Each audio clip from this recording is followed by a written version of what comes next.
You heard it here first, guys. Biden and Manchin talk after Sunday's major blowup. Let's see what they got in today's stimulus package update as well as daily news update. We'll be looking at all the key players here, Biden, Manchin, Schumer, Jayapal, and the rest of the Democrats saying their piece about the whole thing. Some of them are even saying that it's time that Biden take the lead and enact some of the stimulus via his own executive order. Could that be possible? Let's find out. And for our finale, a major look at all the stimulus that could get to us in just a couple of weeks. Stay tuned for all the details. Only the best stimulus for our YouTube fam here on the Ron Yates channel. We serve up the hottest news, stimulus timelines, developments on stimulus, the U.S. economy, inflation, online businesses, really all the news that you really care about, we got you guys covered. And if we didn't cover it yet, just drop me a quick comment and I'll get right on it as soon as we can. Let me give you guys a taste of that sweet, sweet stimulus news right now. All right, so Biden and Manchin finally speak. After the fire and brimstone moves that exploded last Sunday, the two ended the day with peace talks and a potential way forward for the Democrats' $1.75 trillion stimulus package. Now, according to the three people who knew about the phone call, the conversation ended with a sense that negotiations would, in fact, resume around the Build Back Better Act in some form going into the new year. Now, the tone of the conversation was cordial and, it was agreed that they would actually speak again on legislative priorities. Now, apparently, it wasn't really that Manchin wanted to blow up the bill. He just wanted to flex his own political muscles, so to speak, and vent his frustrations with the White House staff. Yep, he went on to blame the White House staff over what happened, believe it or not. Here's a clip. The White House insists the president is still friends with Senator Joe Manchin.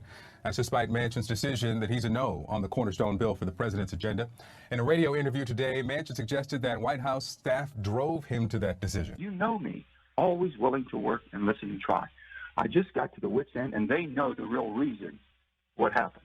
They won't tell you, and I'm not going to because. Wait. You said they know the real reason. They're not going to tell us. You're not going to tell us. What do you mean? What's the real? Well, the bottom line is there's basically, and it's staff. It's staff driven.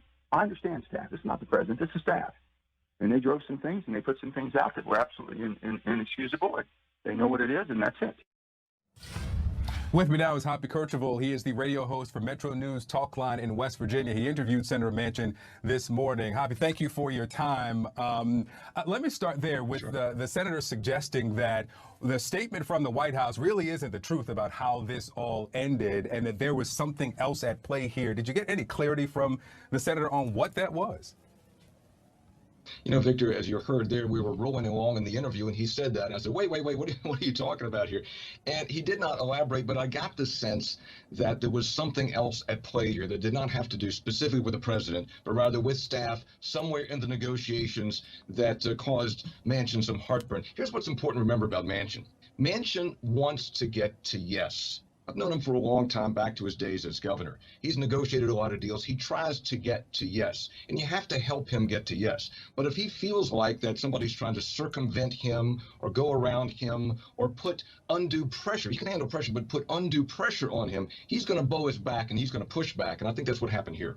Different theories as to what happened with Manchin and the White House staff. One is that the White House staff had given Manchin a heads up on Thursday about President Biden's statement on the Build Back Better delay. Manchin objected, asking that either his name be left out or that he not be alone because his family had already been the target of abuse and he didn't want to be singled out. But the statement went out anyway and contained only Manchin's name. The senator snapped at the White House aides and told them that he was done negotiating. White House staff took that to mean that he was totally walking away, which he said publicly a few days later on Fox News on Sunday, in a move that blindsided and outraged the White House. Now, another theory is that Manchin was most infuriated by the White House leaking his demand that a one-year extension of the enhanced child tax credit be dropped from the bill. You guys remember this one? He ended up calling a reporter bull bleep over it. Whatever the case, at least we're back onto somewhat of a track here. Now, one expert pointed out, quote, he's complaining more about staff. So that's a way of basically saying, hey, Mr. President, I'm still willing to work with you, end quote. They also talked about Manchin's red lines in the bill negotiations. Quote, Manchin's had bottom lines all along. It seems to me that Manchin's statement has been overread from Fox News Sunday. There's no problem getting to yes on some version of the Build Back Better plan at $1.75 trillion. They're serious about working together. Well, Manchin has voiced his support for some major tax rework for corporations and for the wealthy. And yes, quote, we have one chance at this, okay? We have a chance to fix the tax codes that make it fair and equitable. If you want to talk about income inequality, the reason that there is income inequality is because the tax code allows it to happen. We have a chance to fix it. That was the only thing all of the Democrats voted against in 2017, end quote. Now, when asked about the White House stand, White House Press Secretary Jen Psaki confirmed, quote, of course, the White House will try to reach out to Manchin again. The White House absolutely wants to keep working with him. Now it's all about progress and moving forward. Here's Jen Psaki saying so in the latest White House press briefing.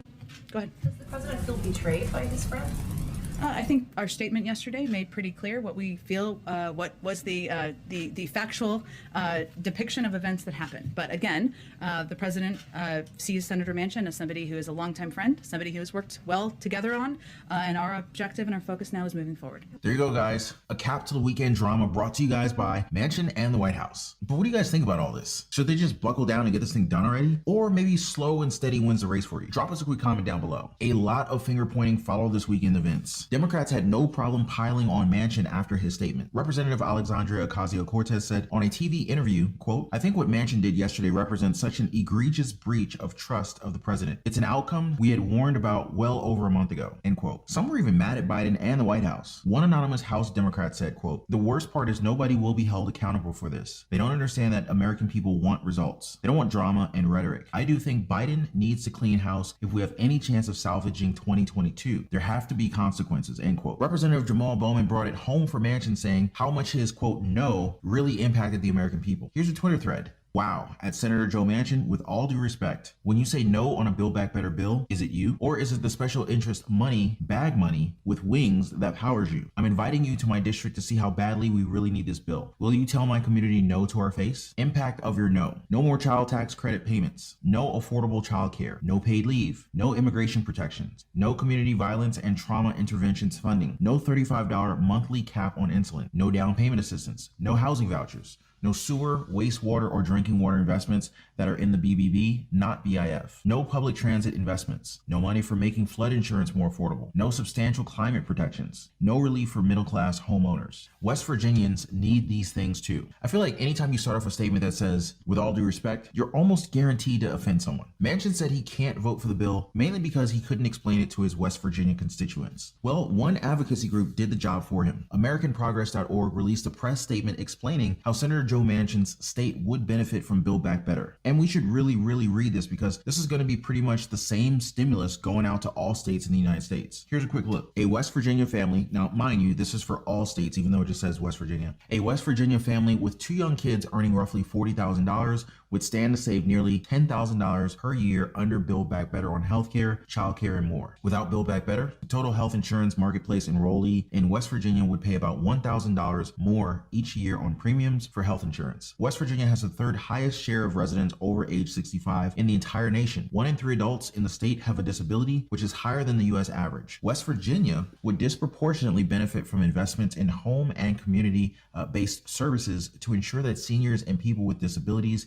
can get the care and support they need. Home health aides in West Virginia also make just $10 per hour, despite the state needing to fill 30,000 of these same jobs in the next decade to meet demand. It is going to be near impossible to do so without the investments in this legislative package. Investing in home and community-based services is also an effective way to mitigate the impacts of the pandemic, as 1 in 3 pandemic-related deaths nationwide have been linked to long-term care facilities. In West Virginia, just 9% of children under age 6, or 5,664 in total, currently receive subsidized childcare. Under Build Back Better, more than 94% of West Virginia kids from working families would be eligible for free or reduced cost childcare, an increase of nearly 54,000 children. Under Build Back Better, the typical family in West Virginia would see their weekly child care costs fall by half, from $198 to $96, easing financial pressures on families and helping parents afford to remain in the workforce. The Build Back Better Act is fiscally responsible, will not add to the deficit, and will reduce inflationary pressures over time. In short, definitely a whole lot of stimulus for almost every American wrapped up in this one package. Now, it's just a matter of getting this through Manchin's roadblock and finally across the stimulus finish line. Congress leaders have different ways of planning this out, though. Now, we already heard about the White House and Manchin continuing their negotiations. I even read about one senator joking that Manchin already has his own parking space in the White House because he's there so often. Now, another approach is being eyed by Senate Majority Leader Chuck Schumer. Now, it looks like he's planning to put Manchin on the spot with a Senate vote in January. Now, according to Schumer's letter to Democrats, quote, "Senators should be aware that the Senate will, in fact, consider the Build Back Better Act very early in the new year so that every member of this body has the opportunity to make their position known on the Senate floor, not just on television. We're going to vote on a revised version of the House-passed Build Back Better Act, and we will keep voting on it until we get something done," end quote. That was some serious shade thrown at Manchin over his TV interview here. We have definitely seen some support behind a Manchin ultimatum. And we've heard from Senator Bernie Sanders, who said, quote, "If Senator Senator Manchin wants to vote against the Build Back Better Act, he should have the opportunity to do so with a floor vote as soon as the Senate returns, end quote. Manchin seems up to the challenge. Now he said, quote, all of my colleagues are getting very frustrated. I can understand that. And I said, gentlemen and ladies, it's time to vote. I can't guarantee anything up front. Just vote. You'll find out where I am, end quote. Well, that's kind of scary, especially since it's not their lives and money that they're betting with. It's the American people's lives and their money at stake here. I hope they realize that. Am I right, guys? I mean, am I off base here? Let me know in the comments below. Now, Progressive Caucus Chair Pramila Jayapal, she proposed a very radical move for Biden. Write out executive orders to accomplish what's on the Build Back Better agenda on his own power as president. Jayapal told reporters over a conference call, quote, no one should think that we are going to be satisfied with an even smaller package that leaves people behind or refuses to tackle critical issues like climate change. That's why it's now incumbent on President Biden to keep his promise to us and to the American people by using the ultimate tool in his toolbox of executive action in every arena immediately. Jayapal said that she would begin conversations with fellow Progressive Caucus leaders and with the White House later this week. I think she really hit home here when she said, quote, whatever cost the senator claims to be concerned about, it will cost exponentially more to act later after the damage has occurred, both in dollars and in humans, end quote. That's what we've been saying all along, right, guys? Let's see what happens in our coming updates. Click on the subscribe button now and tap that notification bell so you don't miss any of it. Some progressives are even looking forward as far as 2024. Some progressives are already quietly predicting that if the administration poll numbers don't improve with more deliverables, the grassroots and disgruntled liberals will seek another candidate to compete for the nomination. One expert calls it, quote, the anxiety of the American people, which is causing this scramble in political bubbles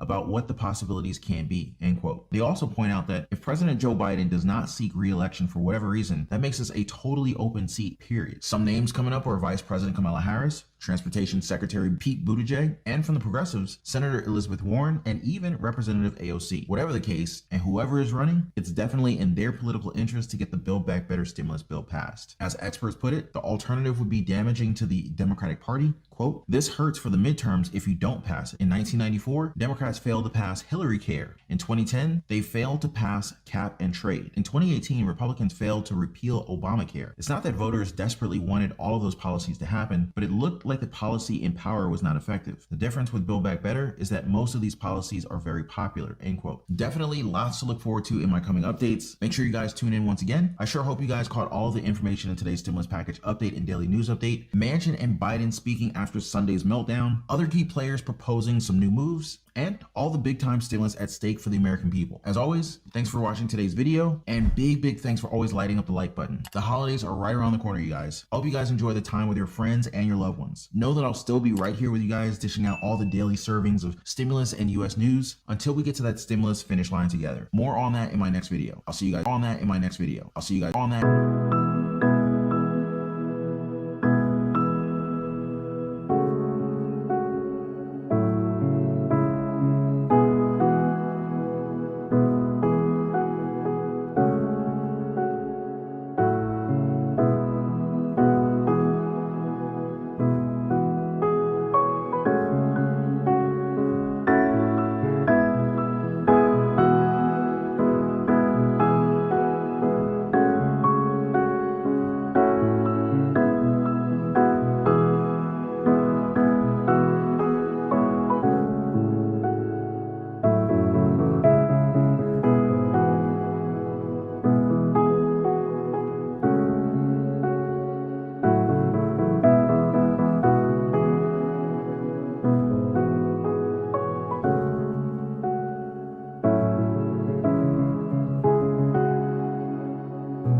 You heard it here first, guys. Biden and Manchin talk after Sunday's major blowup. Let's see what they got in today's stimulus package update as well as daily news update. We'll be looking at all the key players here, Biden, Manchin, Schumer, Jayapal, and the rest of the Democrats saying their piece about the whole thing. Some of them are even saying that it's time that Biden take the lead and enact some of the stimulus via his own executive order. Could that be possible? Let's find out. And for our finale, a major look at all the stimulus that could get to us in just a couple of weeks. Stay tuned for all the details. Only the best stimulus for our YouTube fam here on the Ron Yates channel. We serve up the hottest news, stimulus timelines, developments on stimulus, the US economy, inflation, online businesses, really all the news that you really care about, we got you guys covered. And if we didn't cover it yet, just drop me a quick comment and I'll get right on it as soon as we can. Let me give you guys a taste of that sweet, sweet stimulus news right now. All right, so Biden and Manchin finally speak. After the fire and brimstone moves that exploded last Sunday, the two ended the day with peace talks and a potential way forward for the Democrats' $1.75 trillion stimulus package. Now, according to the three people who knew about the phone call, the conversation ended with a sense that negotiations would, in fact, resume around the Build Back Better Act in some form going into the